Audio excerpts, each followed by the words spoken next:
now, a CBS special presentation. The Dynasty Divas are back. Join Joan Collins, Linda Evans, and John Forsythe. The Dynasty Reunion, next.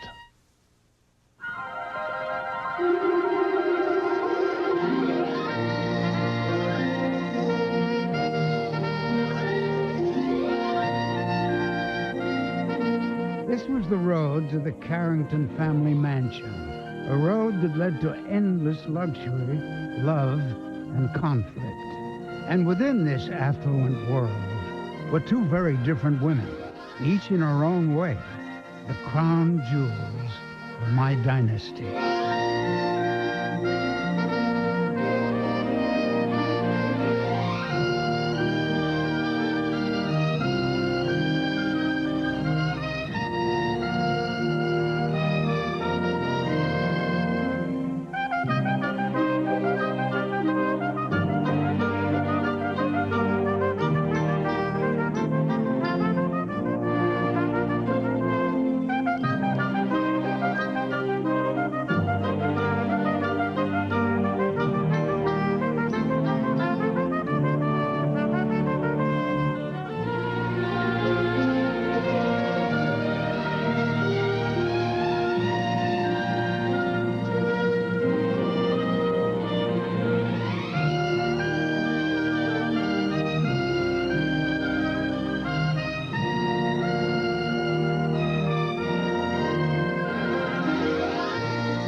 Thank you.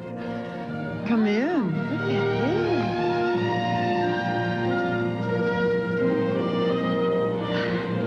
Oh, how fabulous to be back. Yes, and I'd like to start things off with a toast. Now, I've noticed on most reunions, they usually break out the champagne at the end of the show, but after all, darling, this is Dynasty. To our 25th anniversary. And how it all began. Dynasty was about a very rich family, and the joy of it was that all their money didn't make them happy. Come inside, we'll talk. No. No, you talk too well, Blake. It really was a prototype for dysfunctional, wealthy people, and that larger-than-life behavior is always fascinating. Well, here's your answer. It touched a nerve at a time when people wanted to be glamorous, when people wanted to be powerful, and when people wanted to see people that were like that suffer.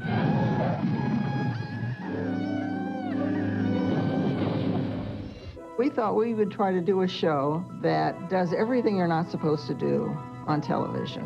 Let's write about the extraordinarily rich that people don't see. There's going to be a large, fat check waiting for you. The title was originally Oil, and ABC hated that title, so they came up with Dynasty.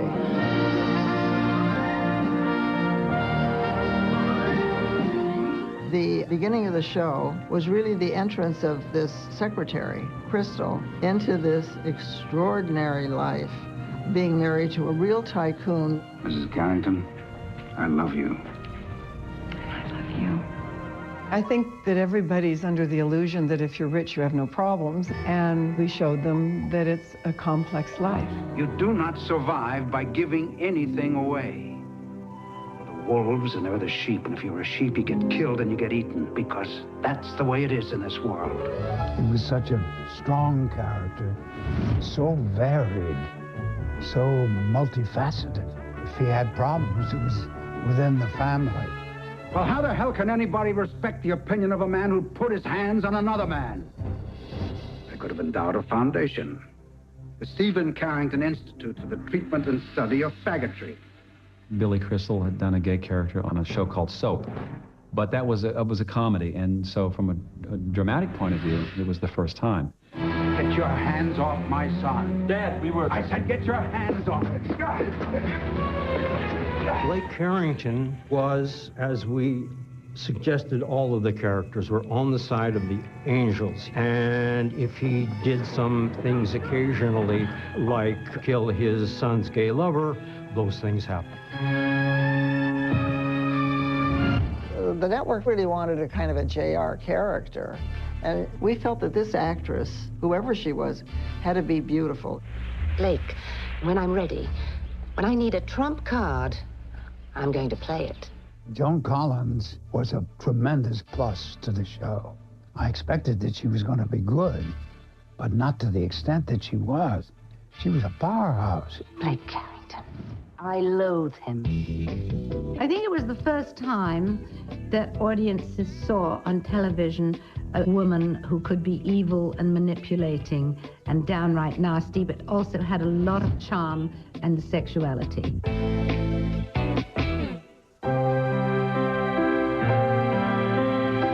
There's a lot of pressures in doing TV shows, and a lot of pressures from sponsors.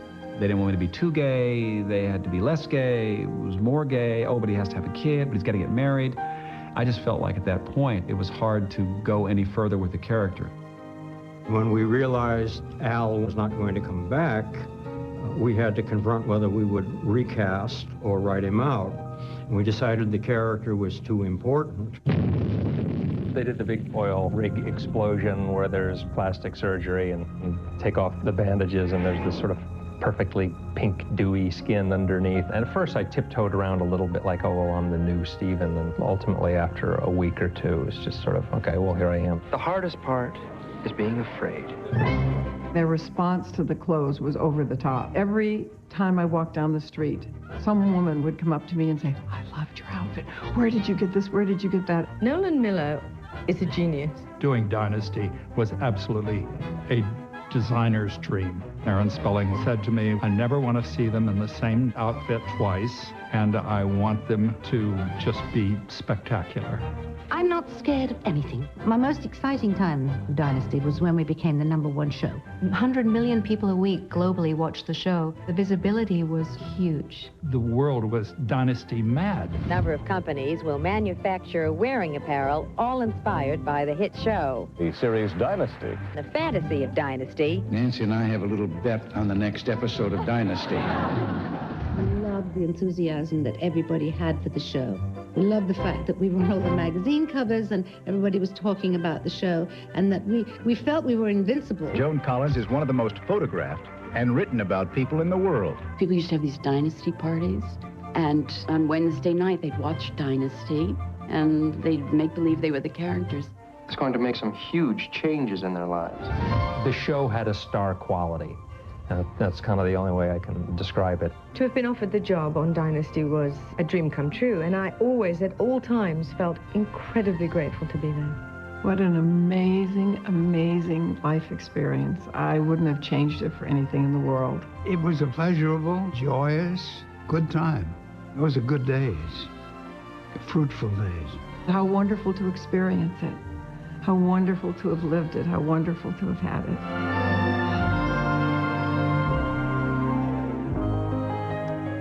People always thought of us as archetypes, symbols of something that represent.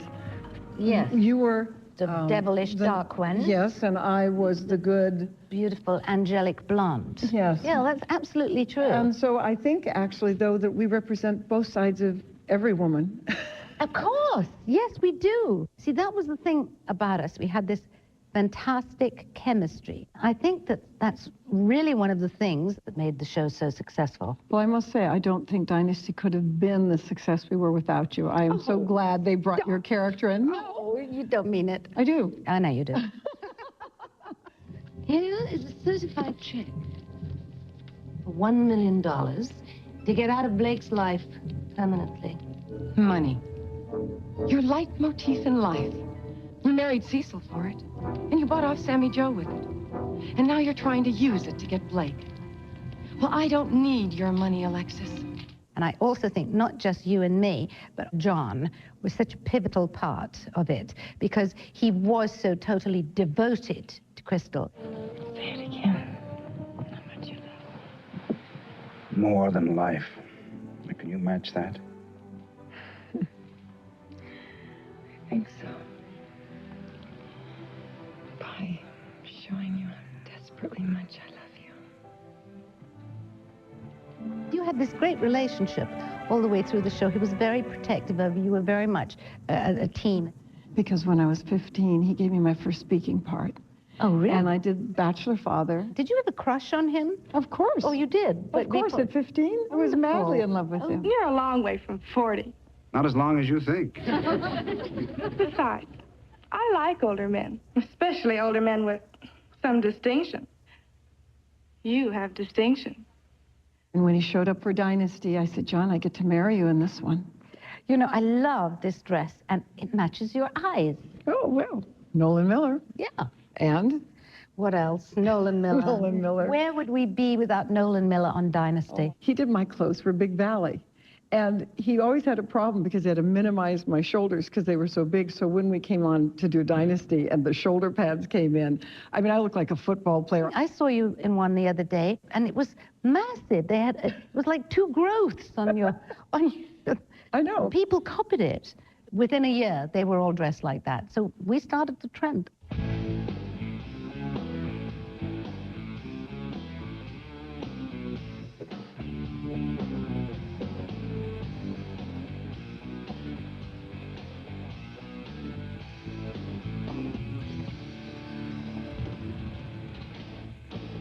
Didn't you do a lot of merchandising? We all did merchandising because it's what we had to do. I mean, I remember somebody came up for Christmas and gave me a puzzle of myself with the fur coat on. I don't know how anybody put those pieces of the puzzle together in the fur. That's right. Do you remember those? Yeah, I remember. And then the most hideous plate I've ever seen with you and me and John on it. I mean, it was just so ghastly. I love the perfume. Forever Crystal. They brought in a man that's called the Nose. And he came in and he brought all these different scents, and I had to actually choose the ones I liked because they really wanted to do it for something that I liked. And do you remember the dolls? Oh, yes. Does this look familiar? Look at that. Talk about a bouffant hairdo. Wait, I think I have... But they've got your eyes. It's got your eyes. That. Actually, the expression, it's really good, actually. It really is. The hair's different. I remember this dress Nolan made for me. I know. I remember that too. It shrunk a bit. And down here is the Lexus Morel Carrington Colby Dexter Rowan. I remember that dress. I remember it too. I wore it in jail when I was sent to jail with the hookers and the drug addicts. And how appropriate, Red. Don't you dare walk away and leave me here, damn it! Let me out of here! Let me out of here! Let's say hello. Darling, I thought you were dead. Coming up, Pamela Sue Martin and Al Corley share memories of Fallon and Stephen Carrington. Boy, we are a pair. Gordon Thompson discusses the fun of being evil. I really was a son of a bitch. And a look at our hilarious bloopers. I said I'd be in Albuquerque alone. When Dynasty Reunion, Catfights and Caviar returns.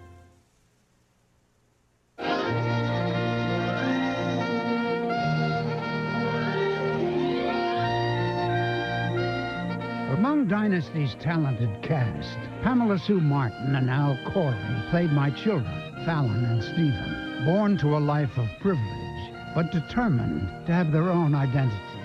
Oh, God. Sweetheart. It's been so long. It's good to see you. Well, the dates How many look years? good. 20 or 40. I don't know. You guys are exactly the same. Have you been staying here? So are you. Being at Filole after 25 years, remember when we shot the pilot? The 3-hour pilot? I remember that scene that I did with you when you saved me from that snob when I was getting married. That snooty wedding planner? Now, which music will you prefer? The Mendelssohn or the Wagner? Is one better than the other? Neither is very au courant. I think what Miss Jennings actually had in mind was something a little more obscure.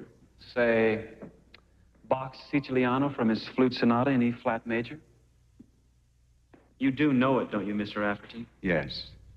Yes, I do. How do you feel about a woodwind ensemble, Crystal? That's where I realized that I had an ally with you in the house instead of all these other people who were trying to get rid of me. But it was the first time that in a mainstream TV or any time on television, I think, that they had a gay leading man. You mustn't be ashamed, Stephen. I'm not. I'm lucky. It was very special for a while. You loved him. Yes, very much. Well, that doesn't make you any less a man.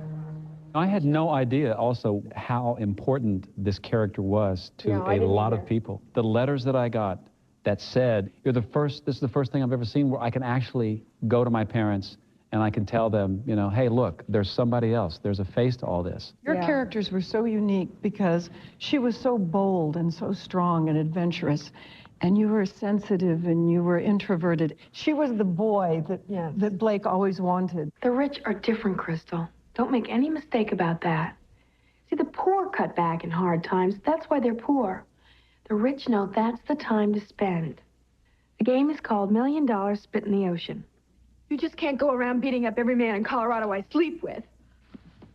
Try me, Fallon. Try me. You're married to Jeff. You'll make that marriage work. Do you understand? You know, Pamela and I were the anarchists of the family. You know, the two people who knew all of these evil little secrets and could care less about the power, could care less about the money. Yeah. They knew that they could rely on their love. Here I am, scandal of Colorado, and here you are. Blake Carrington's mistake. Boy, we are a pair. Remember how after our mother left, I couldn't sleep for 6 months? I used to come in here and we'd hold hands in the dark. In a way, these were two people that were trapped. They were trapped by their wealth, and they were trapped by all this stuff, and they were both squirming to get out. He was trying to live out his life. Fallon was trying to, and then we went off and did that. When you said that you were going to leave, you said, I have to get off the show. I said, this ship is not sinking. Don't leave it. We are just going into being like the #1 show. We just become the #1 show. And you're saying that you want to leave and get on with your life. And I'm saying, but this is your life. This is a life. I just felt like I'd been inside a studio for a long time, and it was time to get outside, outdoors. And I did go outside. I was riding horses and traveling and whatever, and it was good. But it was a good life here, too. I just want to say that I'm really happy that I got a chance to come back and see everybody here. I can't tell you how thrilled we are. Crystal. Dynasty's most ruthless schemer was my son Adam, played by Gordon Thompson. If Adam had a soulmate, it had to be his mother, Alexis. Honey boy. My brother. You look just wonderful. Thank you. Hi. Hello, you son of a bitch. You're all I knew made me, sweetheart. Yes. Good to meet you at this long last. Finally, Yeah. 25 years. Wow, sit down. You did have some extraordinary scenes. You had such venom. You really were able to go from being charming and sweet and, oh, what a nice guy, to being so evil. And it was something that came over your face as you were able to do that really evil, manipulating thing. It was great. Thank you, Joan. I cannot tell you how exciting it was. I was Michael Torrance, I think, in Billings, Yes, you were. Montana. Then I finally just found out that I actually was a Carrington. Yes, you were kidnapped by the nanny that was working for us. The nanny disappeared, and they wanted a ransom for you. And then they never came through. 25 years ago, almost to this very day, our firstborn child was terribly and cruelly taken away from us. His name was Adam. Adam Carrington. My grandmother called me into her bedroom one day. She was on her deathbed. And she said, I'm dying, Michael, and I have to make peace with myself. I sinned when I stole you from that baby carriage. Michael, look into my bottom drawer, and you'll find something I'd like you to look at. And it was a silver rattle. AAC was engraved on the tip of the rattle. And she said, your real name is Adam Carrington. And she made me look into the mirror and say, Repeat it after me, Michael. I am Adam Carrington. Please. I am.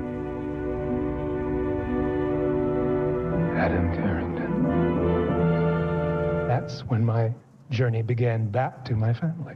If you're not in a hurry to get home, I'd like to buy you a drink. Just to talk. You see, right now I could use a father. A father? And a friend. Not that common a phrase in this family, is it? Fathers and friends. Yes, I'd like to have that drink with you. One of the nastiest things Adam ever did, and one of the things I found toughest to do inside, was rape. He raped the butler's daughter, Kirby. The day it was shown, Reagan had a speech to the nation, an address to the nation that evening. And the next day, the talk around the cooler was not about Reagan's speech. It was, did you see what Adam did to Kirby on Dynasty last night? I mean, I really was a son of a bitch.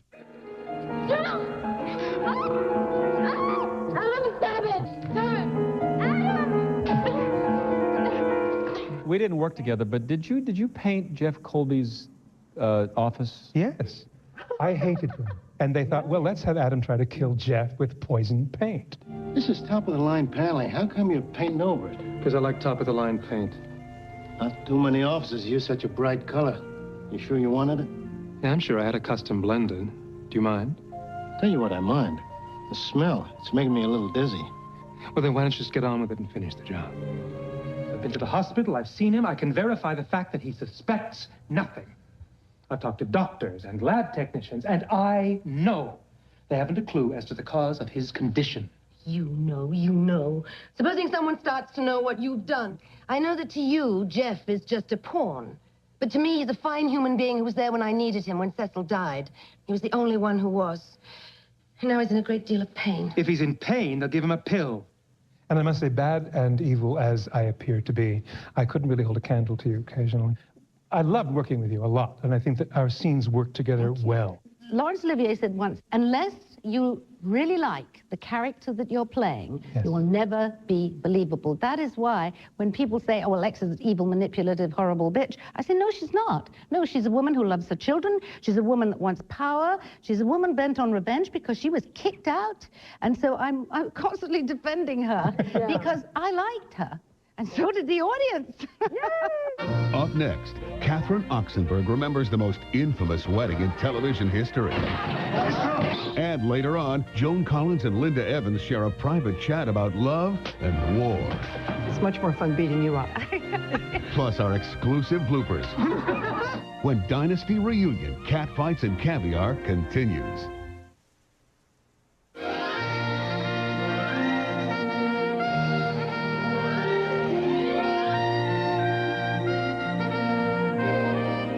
Catherine Oxenberg was Dynasty's princess, my rich, beautiful, and sometimes spoiled daughter, Amanda.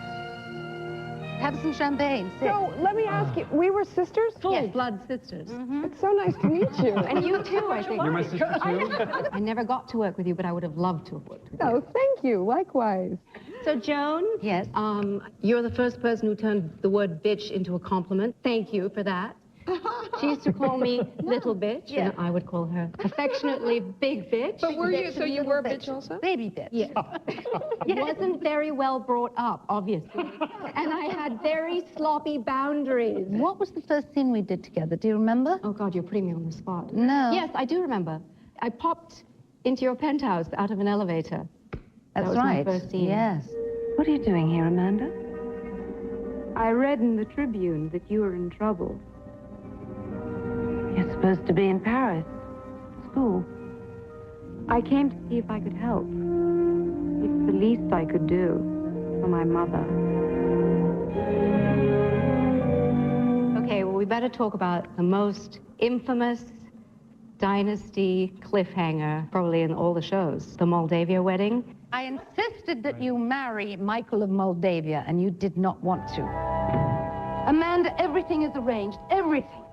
The family is already here for the religious ceremony on Sunday. The court is arriving for the state ceremony on Monday. You have got to go through with this wedding. I can't and I won't. Do you remember the dress that you had, I think, was copied practically from Princess Diana's wedding dress a couple of years earlier? It was fabulously gorgeous, and mine was a complete hideosity. Forgive me, since I wasn't on the show then, but what was the setup for this Moldavian massacre? Bo Hopkins, it turns out, returned to the show. He was working for some terrorist cell somewhere, and he decided that they were going to break into this great hoo-ha wedding of these two rich, famous, titled people and kidnap and kill a bunch of us. You are now united as husband and wife.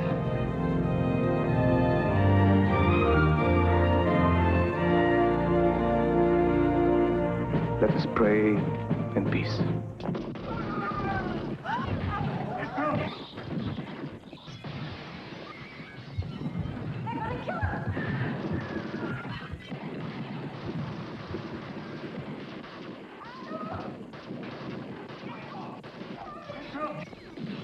We had no idea who was going to live or die. None of us knew. And I remember they came around and they were pouring fake blood all over us, and we were going, what is that?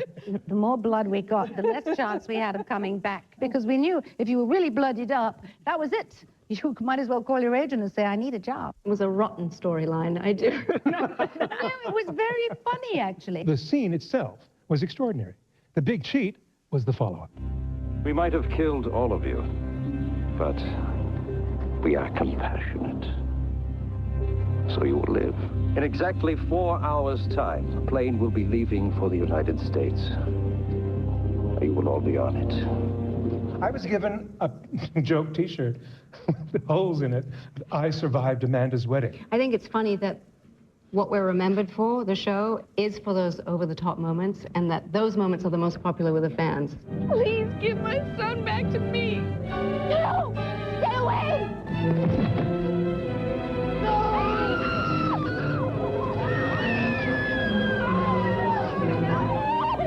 It wasn't a baby. It was a doll she had.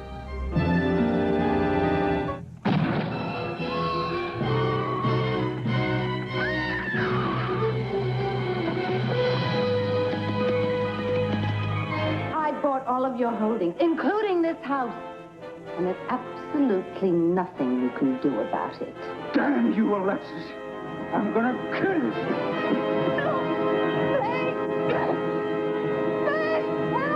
You have to admit, after 5 years, they just didn't know what to do with our characters. I mean, my God, I had to play my own double, and I had to have a Southern accent with red hair, and then I had to be both characters, and it was just, I just cringed every time I saw it. Enjoy.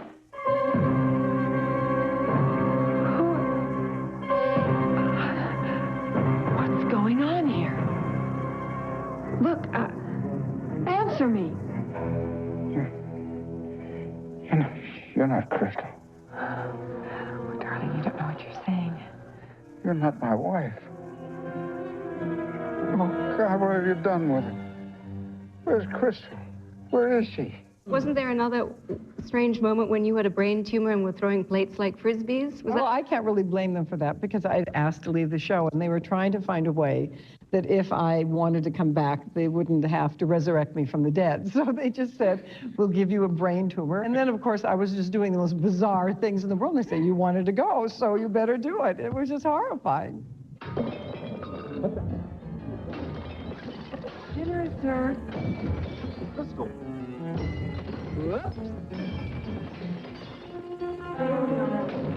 Dinner, sir. My favorite over-the-top when I was in the show was when you killed Lloyd Bachner.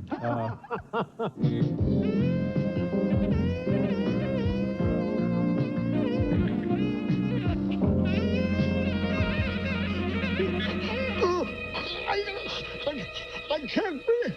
I can't breathe.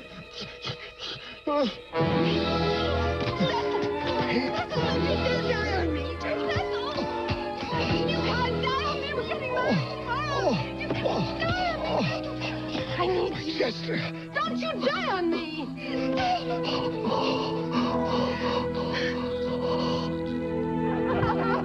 You said you liked being on top.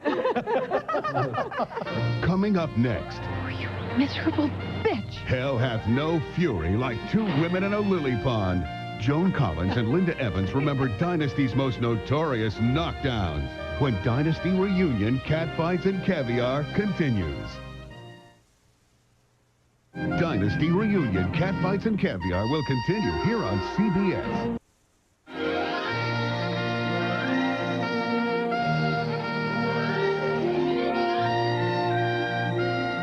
Joan, before we get back to the others, it wouldn't be a reunion without our talking about the cat fights. Oh, God, those cat fights. Do you know, I'm still in agony from all of them. Oh, as I recall, you were delicate. I'm very delicate, and you're very strong, and you're also how many inches taller than me? 1.5 feet. No. Definitely 1.5. Well, let's drink to the cat fights anyway. Drink to the cat fights. It was fun. It was fun, and you always started them. Because you always started the problem that made me start them. I used to say, Alexis doesn't fight with her fists. She fights with her tongue. You've done nothing but make trouble for Blake to get what you want. Blake and I have always fought because that's the passion between us. But it's always been eye to eye, never behind the back. Don't worry about looking over your shoulder for me, Crystal. Because when I finally decide to destroy you, it's going to be face to face. The first one was the pillow fight. You know, the feathers flying all over the place. You were jealous. Jealous because I was going to give Blake a child, and you couldn't stand that, could you? No, no, you're jealous because Fallon's had her baby, and that's made you even more paranoid. Well, I didn't cause your accident, Crystal, just as I didn't cause your barrenness. So, if you've quite finished... I haven't.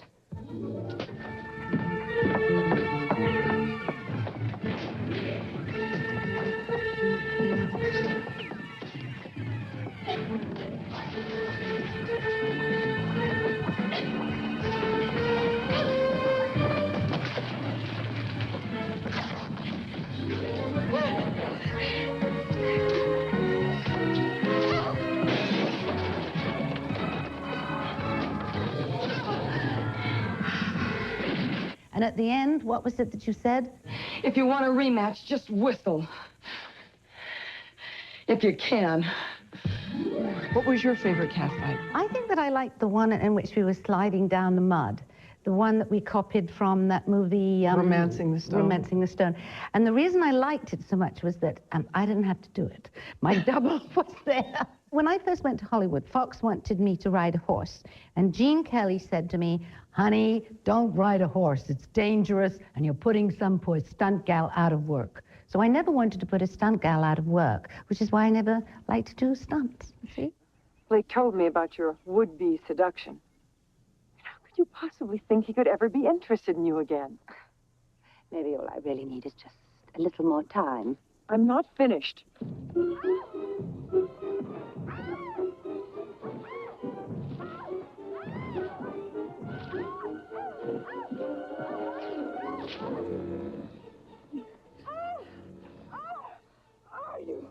You stupid bitch! Look what you've done to this outfit! I've never seen you looking better. You fought yourself, didn't you? You did.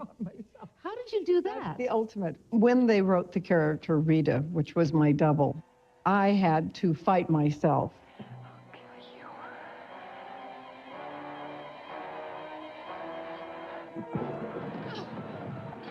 That was probably one of the most difficult things I've ever done in my life. It's pretty difficult because you have to beat yourself up.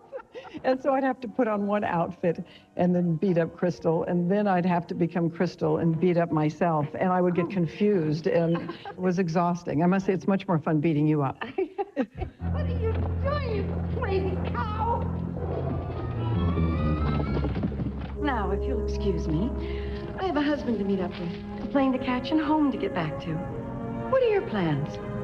Then again, who gives a damn? I think our characters really enjoyed it. I also think the public did, too, because you taunted me so much. Crystal, during the year, you were threatening to my life, to my husband, to someone that I loved. And I would allow you until one day you would cross over that threshold, and that's when I finally had to deal with you. Oh, that's right. It's what my mother used to say. I was asking for it. Get out! The empty-armed Madonna, mourning the baby that she couldn't have, and the baby that she almost got to adopt. Gone now. That is it, isn't it? Oh, you miserable bitch.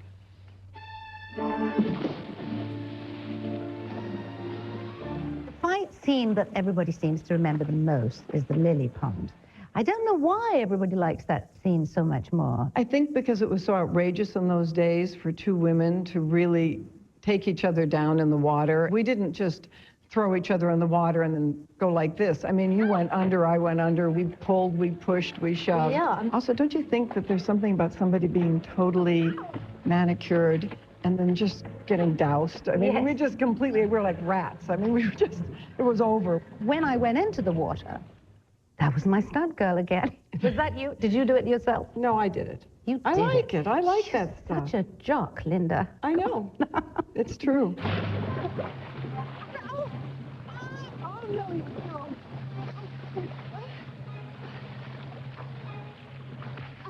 We didn't ever get hurt, you and I. Well, speak for yourself.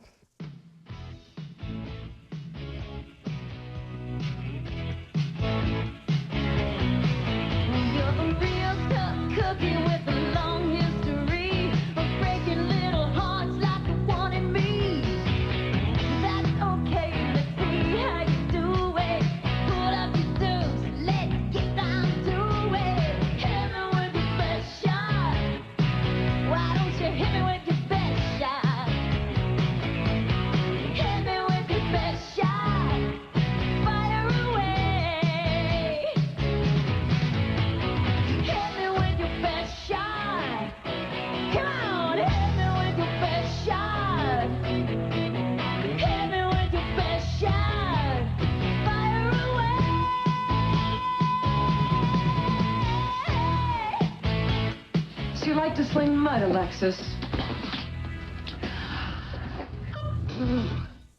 Coming up, the cast reunion continues with more great clips, unforgettable bloopers, plus an emotional visit from John Forsythe.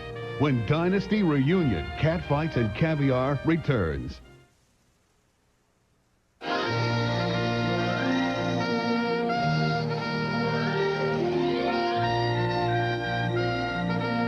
While the Carrington family always embodied class and elegance, we also had our share of fun.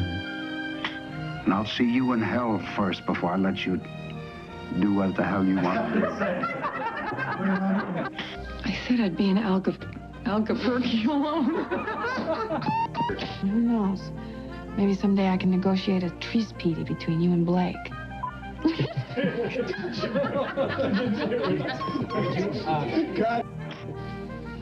Darling, what a piece of It's more than you deserve. I know. I think it's in the I drink to you. If I only knew why. There's one way or another, we're going to settle it. Go ahead. Make my day.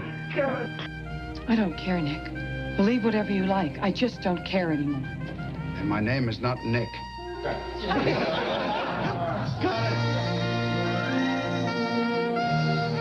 You know, I am so happy to see all of you. I cannot tell you how thrilled I am. And this moment won't really be complete until we have John Forsythe.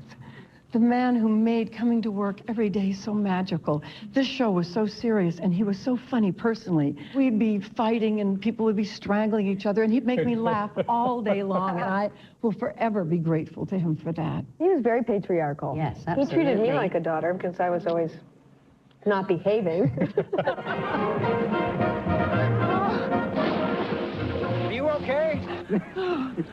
I know you're playing Carrington. You paid that horse to dump me. I didn't have to pay him. He works for me. I don't mean to hurt you, and I know you don't mean to hurt me. What do you think I've worked so hard? Who do you think I've built all this for? I'm not going to be around forever, you know. It's for you. All of it. Daddy, I honestly don't know what to do. Darling, I can't tell you what to do.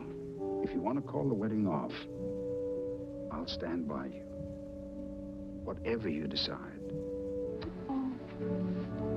He brought more experience and more depth and weight to the show than anybody possibly could. He maintained a level and a very high standard of professionalism on that set. If he heard us talking about him like this, he would leave now.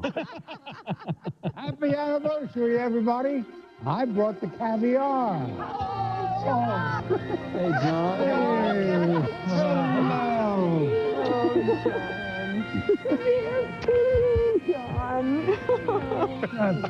Your ex-wife, you remember me? It's great to see you. It's been too long. Well, it's nice to be seen. John, I always wanted to thank you for always giving me advice when I asked for it. You truly were a mentor and a father figure, and I really appreciate that. Oh, Yeah. that's the nicest thing anybody's ever said to me, Oh. including things my wife has said to me. I wanted to thank you because when we were on the show, you tried to do the most delicate intervention any human being could possibly do. And I didn't respond, but that meant so much to me that you reached out to me at that time, and I always regretted not being able to respond truthfully to you. Well, you're doing it right now. It's a little late. And I'm very, very happy to hear that. And you were my only husband that was faithful. Oh, love that lasts forever. How do you know? What about when he had amnesia? He had amnesia, and he and I got it on. I love you. I love you too. I always have, and I always will.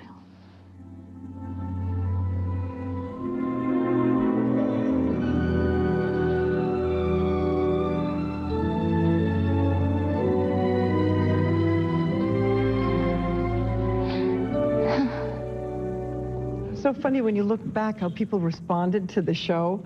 I remember one year The Help was particularly rude to me, and women would come up to me very well dressed in Beverly Hills, and they would say, "You have got to take over The Help. You have got to stand up for yourself." I mean, and I'm looking at them going, "Are you out of your mind? This is a show." And they're giving me advice on handling The Help. And remember when you were in the airport? At the airport, I was bustling along, and this woman said, and she stopped me and she hit me with her purse. And I said, "I beg your pardon? What was that for?" She said, "I don't like the way you're treating Crystal." People really believed that we were those characters, you know. They really believed that you were the strong patriarch, that you were the sweet one, that you were the naughty girl, that you were the evil one, that you were the sweet little but very naughty, and that I was the evil manipulating witch. And God, he was so wrong. But I don't think, witch, is that the right word for it? Bitch? That's the word. Okay, I was a bitch. You were the best bitch on TV. That's it. Thank you. We had a great 9 years, didn't we? Let's have a toast. Yeah. All right. To cat fights and caviar. To 25 years of Dynasty. And all my Dynasty family. Thank you. Cheers. To Dynasty. To Dynasty.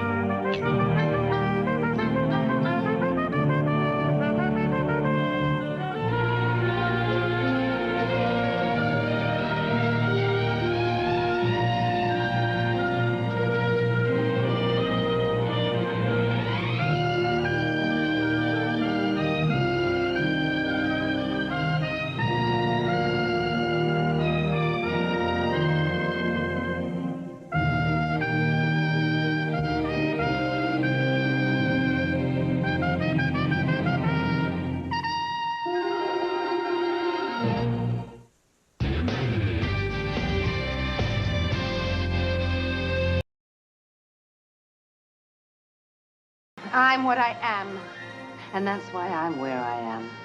Don't you ever forget that.